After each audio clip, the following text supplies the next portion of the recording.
Love is often defined by words, feelings, and promises. But the greatest love ever shown paid a price. At the cross, Jesus didn't just speak love, he showed it.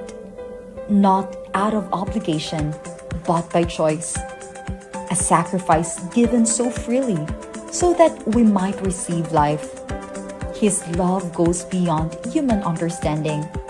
Patient, selfless, and willing to give everything. It reminds us that true love costs something. And today, we are called to love the same way, through sacrifice, grace, and surrender. Because when we remember the price He paid, our faith grows deeper, and our love becomes real. If love required a cost, how far are you willing to go to truly love others? Learn the love that paid the price. Today on Good Morning, Pastor.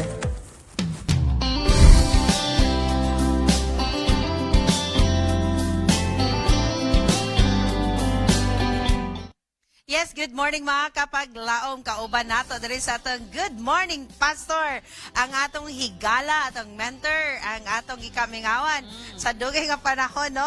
Actually, gabalik-balik siya diri sa Cagayan de Oro, diri sa SWPUC, pero dira siya madakpan. Karon nadakpan ni ginato siya mga kapaglaom. We would like to welcome our Youth Director of Southern Asia Pacific Division, Pastor Heshbon Buscato. Pastor, good morning. Yes, good morning, Charm. Good morning, Bing. Good morning, Pastor. kanatong tanan mga kapaglaom. Happy Sabbath. And we bring greetings from Southern Asia Pacific Division labi sa atong mga young people. Especially karong adlaw is the Ambassador Day. Unsa na Ambassador Day, Pastor? Well, it's the segment of our youth ministries kay part na siya sa senior youth. Pagkahuman mo gud sa junior youth kaning ato ang atong adventurers ug pathfinders. So wala na musalo nila ana. So salo na sila sa ambassador. So human na gani nga mag-guide na ang batanon, then he will begin journeying through the ambassador stage. Kitaan ni Big Asa tagas. Ikaw, Charm, wala na. Oh, Lagpas na lampas na. Actually, nahinabi na ni mo ganina ilang ang some youth leaders, di ba nga, nakauban ni Pastor. Na-imagine ako sa una, o inanig ko sa una. Yeah, and the theme for this year sa atong Ambassador Day is Save to Serve. Ang atong mga young people, ages 16 until 21 or 22, mauna sila nga stage ang mga ambassadors nato. So, siguro, dili kayo nato siguro makita nga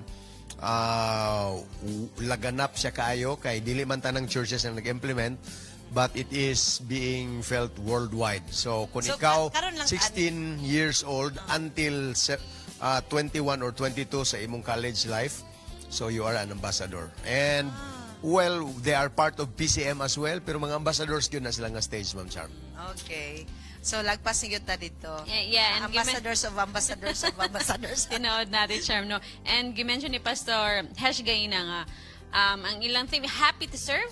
Save to serve. And nagtuyok yapon siya sa pulong nga pagserbisyo. Yes. Charm. And actually, ato ko, love that paid the price. Yes. Nagtuyok yapon na siya mga kapaglaw. Kaya, so, kung tanaw na to, paminaw na to ilang mga tubag kaganina sa itong mga youth leaders, it all centers to the love of serving. The love of, just like the love of Jesus nga gi-emulate sa matag kasing-kasing sa matag leader. Now mga kapaglaom, ang atong Bible, ang atong key text is, for this topic is makita sa Romans 5:8. It says, "But God demonstrate His own love for us in this, while we were still sinners, Christ died for us." Romans 5:8. Unsa may kuha na ito pa ni Pastor? Unsa may ginamin aning Christ love paid the price. And nga nung kinahanglan magyudibuhaton, Pastor, para lang ta maluwas. Nga pwede raman good. Di ba ganun? Pwede raman nga nag-plan of salvation nga. Iwason na lang dahil ang Diyos niya. Parinitanos ba nag-anara?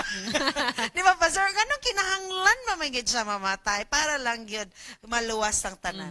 Well, diha ni mo ma-measure, Ma'am Charm, ang degree of sin. Ang sin is not just an ordinary thing nga kahitabo sa itong ginabuhi. Discussion po na mo ni Is kaganina diha sa Daplin. Mga pangutana ang batanon. Pero kung masabtan nato ang extent and the degree of sin mga kaigsoon, whether huge or small, diha nato makita nganong kinahanglan gid siya bayran. The definition of sin is actually violation of God's law, pero in a sense, it boils down to being separated from God. So, separation from God means spiritual death. Siyempre, kailangan siyang marimit na ay muhulip ana nga bahin, and it was Jesus who had to pay the price. Sa to pa, Pastor, na may giingon no nga, walay, ang sin, sala gina siya. Walay giingon nga, gamay ra imong sala, ako, dako akong sala. Dili ingon ana, sala gyud ang tanan. Yes, exactly. Oo. So, And- anything nga imong gido, whether imong giunahuna nga gamay ra ni nga sala, it separates you from God. Yeah, it's a separation from God na in the first place, siguro initially, mabati ni mo nga dili kayo ka layo pas Ginoo until hangtod nga eventually ma-feel ni mo nga layo na gid kay kus Ginoo. Pero kana siya nga mga bagay, mga kaigsuonan, mga kapaglaom, kinahanglan nato ma-realize nga ang atong state of sinfulness is actually our separation from God. Nag-ingon ang Isaiah nga ang kamot sa Ginoo, giyang dalunggan, dili bungol, dili mubo, nga dili niya makabot. But your sins have separated you from me. No na kinahanglan gyud siya og somebody to bridge that gap and somebody to pay the price of sin. Nang naman ultimate nga statement from extra biblical sources. Ang akong paborito, Ma'am Sharon, paborito ni Pastor Palomares, Deserve Ages, page 25. Nagingon din ha, Christ was treated as we deserve so that we might be treated as He deserves. So, sacrifice gyud. Bayran gyud by love, by Jesus Christ ang tanatong sila, because there is nothing technically that we can do ourselves to solve the sin problem. Gisulayan ani Adan ug ni iba, naghimo sila og mga temporary coverings. Sa diha na realize nila nga hubo sila, pero Jesus came to the rescue, nagihaw siya og karniro katong ang panis karniro mo gihimo ni Jesus nga although temporary gihapon in a sense, pero it was more compared to the fig leaves nga gitahi ni Adan ug ni iba. And of course, the point there is there is nothing that you can do, humans, to solve your sin problem. The price has to be paid. Gabi, no? And only Jesus can do that. Maka-reflect po ta karon kabuntagon, murag makonsensya ta ba? Katong ginaingon ba nga, you are treated just, Jesus was treated just as you deserve As to we be deserve. treated. And then, kita, murag yatang, So that we will be trita para treated mahimo as ta- He deserves. As gusto gud sa Ginoo yun mga equal ba, kung unsa jud ka, kung unsa ang iyang pagbati, gusto pud niya nga mabati sad pud nimo. Murag na yung feeling. What a love. Oh. No, Pastor, mention ni mo nga, walay susama nga makahimo ang inana, di ba? No human love can demonstrate that same kind of love. No, Pastor, how does Jesus sacrifice on the cross kanang bitaw makita, giingon pa dira nga, reveal or it can, Jesus sacrifice on the cross. How does Jesus sacrifice on the cross nagpaka-reveal or makapaila ni nga or it's a demonstration of kanang bitong Love. beyond human understanding. Well, unique kayo ang kamatayan ni Jesus tungod kay volunteer siya out of his own will. Although wa gid siya gipugos, pero Jesus came nevertheless. Wa Dili- pod siya dili mohatag og kondisyon, Ma'am Chan. Dili siya obligation to pastor. Yeah. Muna yung Well, break. yeah. He came not for the repentant sinners, he just came for the rebellious. So, wala gani siya mo. Pastor, dili, wala He siya came not for the repentant sinners, but for the rebellious. So, buti pa sabot, why kondisyon ang pagpakamatay sa Ginoo nga, moingon siya, okay, world, ni anak ko, ready na ko magpakamatay, pero in fairness po, sa akong sakripisyo para mangaluwas mong tanan, pag binutan mo, oy, there was no assurance to that. In fact, if Jesus would come to me personally, wag gid siya moingon sa kuang hisbon, di pakamatyan biya ka, although konsensya na ko na nga musulti, but nevertheless, without me Walay- giving the assurance nga, Lord, I will follow you. Yes, moingon na Ginoo, sulti ra na nimo, pero naagyog kay pagkayabag. Tinuod. But nevertheless, I will die for you while we were yet sinners. So ingon na ka immeasurable, beyond human understanding ang gugma sa Ginoo. Tinood na, Pastor, no? Kay, imong balikan ba, karon nga week, murag mao man gyud ang gi-emphasize sa kalibutan. And then makita nimo ang daghan nga mga topics about this. And I read on something nga, kanang if you imagine daw sa imong life nga ikaw ang usa ka leader, then all of your members are gone. Kay ang nabilin ba sa tomb is si Mary, di ba? Kinsa pa katong nabilin mo, iyang pamilya ra gyud.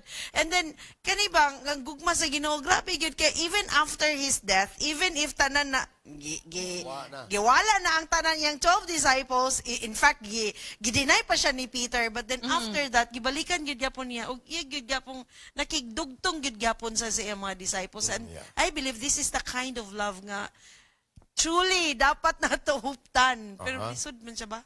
Yeah, gikan pa gihapon sa experience ni Adam ug Eve, if Jesus waited for the resolution from the sinners themselves, wala gyud mahitabo, Ma'am Charm.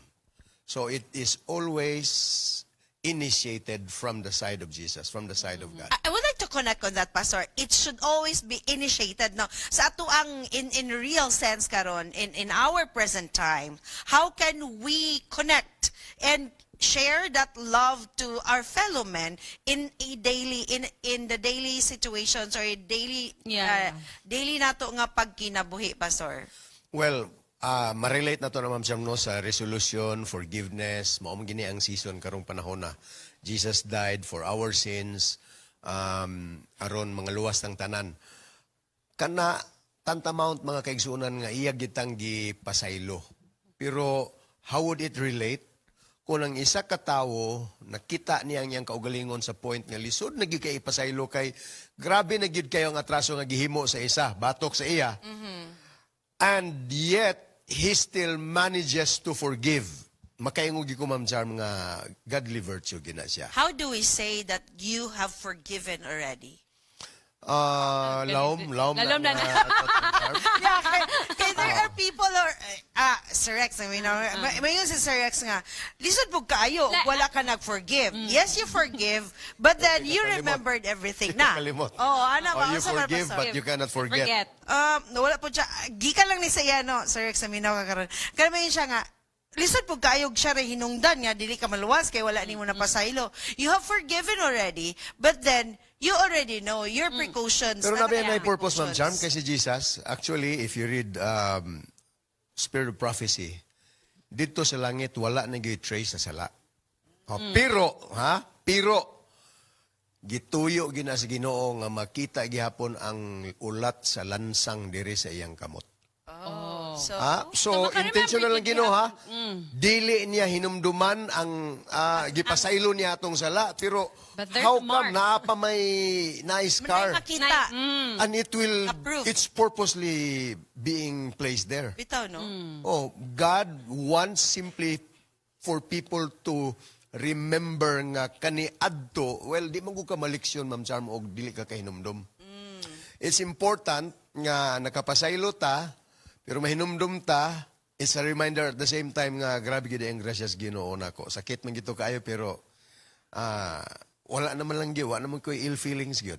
So ingon na ang workings of the Holy Spirit and the effect of grace in the life of I people. think it answers the question na sa pangutanan nato ni kang Pastor Heshba nga, why is it so important to remember God's sacrifice by in keeping our faith?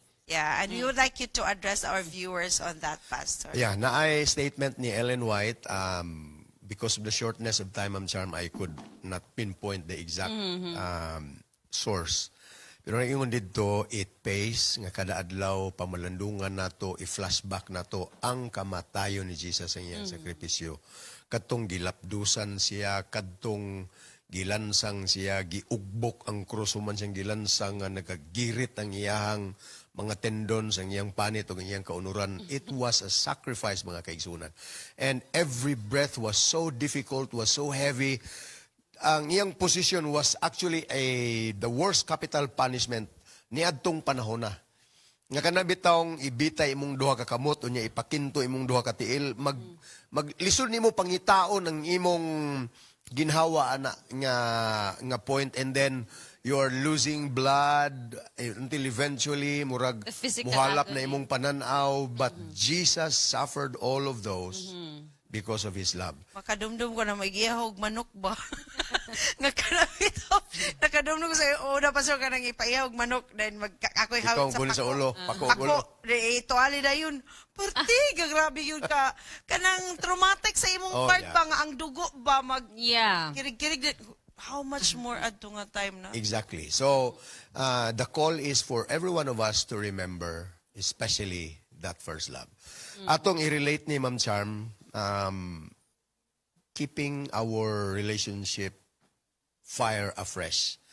Naay daghang mga tao, kabalo man ta, kanabitaw ilang giingon nga kung may kung gusto may paraan, kung ayaw may Ayaw may dahilan. dahilan. That's very real. Relatable na kay mga kaigsunan. Kay naay daghang mga magtiayon, mga related individuals nga ang ilang in-nurture, basta gani ang imong tanawon ang kato na lang iyahang kamaldita, kato na lang flaws. iyahang pagka-nagger, kato na lang iyahang pagkaway atiman, unsa maning bayhanan ni nga sa una humot mamang kaayo karon ni maho namang suok.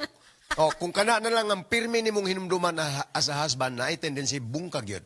Pero despite all the pressures, despite all the kanibitawng mga kalisdanan nga inyong agian sa kinabuhi, makaingong ka, unsa man akong asawa nga mangwakli naman og kuhiton. Murag di naman gini mao, pero kung imo ra yung in-nurture permis mo una nga sa una no magdala ko niya bulak, iya po na surprise siya kaayo. Unya naapoy mga points nga iya po kong gi-surprise. Ninduta gid kay itong mga panahon na sa una. If you dwell on those things, especially on the episodes when you first fell in love, mga kaigsunan, maura gihapon na sa itong relasyon sa Ginoo. We need to keep those memories afresh. Right. Kato mga panahon kaniadto nga yabag Ingon kayo na. ta unya waday tan niya isipi, iya tang gipasaylo, na restore ta kaniadto ang tanang mga tao mura og curse lang ang ilang masulti sa ilang mga prayers against us, pero karon everybody would love us because we are such a nice person already, abdik na sa church. Kana ato nang hinumduman pirmi, Lord, it was all because of your sacrifices nga nahimo kong iyon ani. Thank I you think so that's very much. practical. Man. Thank you so much, Pastor.